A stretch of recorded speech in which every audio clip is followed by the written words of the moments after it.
Você já percebeu que mesmo quando a vida melhora, o coração continua desconfiado? Por que é tão difícil descansar quando já não falta? Em que momento o cuidado virou controle?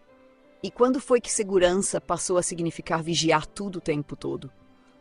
Talvez essas perguntas não sejam sobre dinheiro, talvez sejam sobre memória. Existe algo silencioso que quase ninguém percebe. Nós não lidamos com a vida de forma lógica.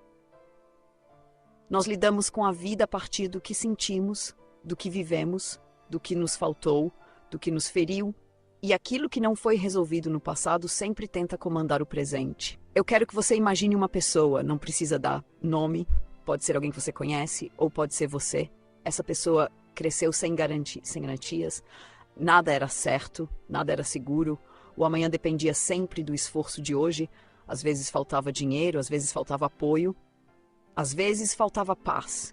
E essa pessoa aprendeu cedo que relaxar era perigoso, que confiar era arriscado, que baixar a guarda podia custar caro.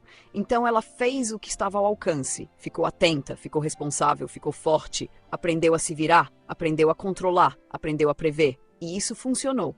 Funcionou tão bem que ela cresceu, construiu uma vida, construiu renda, construiu estabilidade, construiu algo que por fora parecia sólido. Algo que muitos olham e pensam, tá tudo certo aí, mas por dentro o alerta nunca desligou, mesmo quando já não faltava, mesmo quando havia estrutura, mesmo quando havia chão, essa pessoa não descansava, ela apenas diminuía o ritmo por alguns minutos, mas nunca relaxava de verdade, porque relaxar sempre significou perigo. Na mente dela, as frases eram silenciosas, mas constantes. Se eu baixar a guarda, eu perco. Se eu errar, tudo desmorona. Se eu confiar demais, a vida cobra. Então ela começou a controlar tudo. Planos demais, previsões demais, cálculos demais e pouca paz. Porque o medo de perder não deixa espaço para viver. Existe uma diferença profunda entre cuidar e vigiar. Cuidar protege. Vigiar o tempo todo aprisiona. Mas quem cresceu sem chão firme confunde as duas coisas. Essa pessoa não confiava nem no que já estava construído.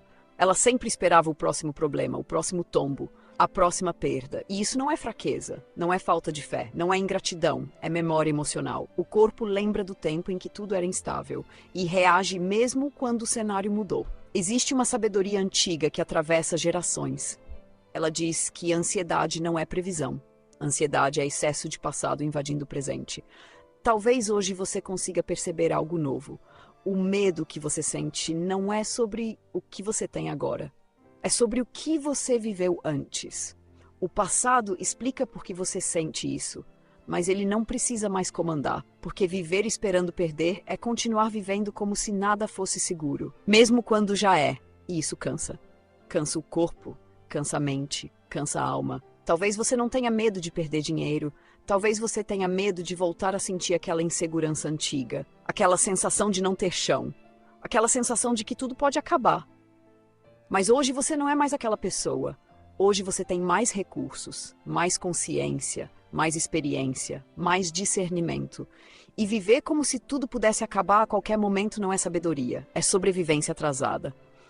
Houve um tempo em que sobreviver foi necessário, mas há um tempo em que continuar sobrevivendo vira desconfiança da própria vida.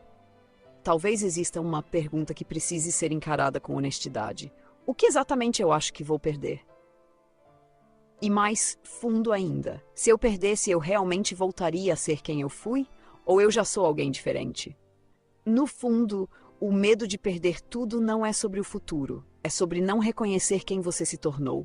E enquanto você não reconhece a sua própria construção interna, você continuará tentando proteger apenas o que está fora, quando na verdade o que mais sustenta a sua vida já está dentro. E isso muda tudo. Agora que esse vídeo terminou, não siga para outro. Fique aqui mais um pouco, separe um momento em silêncio, não é para pensar rápido, não é para responder bonito, é para ser honesto, pegue papel e caneta e escreva. O que hoje me dá medo de perder, não escreva o que parece lógico, escreva o que dói. Depois, escreva, esse medo nasce do que está acontecendo agora ou do que já aconteceu antes? Em que momento da minha vida eu aprendi que precisava estar sempre em alerta? O que eu já construí em mim que nenhuma mudança externa pode tirar. Que recursos internos eu tenho hoje que eu não tinha na fase difícil. Se algo mudasse, quem eu sou hoje Seria suficiente para atravessar. E por último, uma pergunta simples e profunda. Se eu confiasse um pouco mais na pessoa que eu me tornei, o que mudaria na forma como eu vivo o meu dia a dia? Não tenha pressa, não se julgue, não tente concluir nada agora. Apenas escreva. Porque clareza não nasce da pressa, nasce da escuta. E às vezes tudo que a vida está pedindo não é mais controle, é mais confiança em você.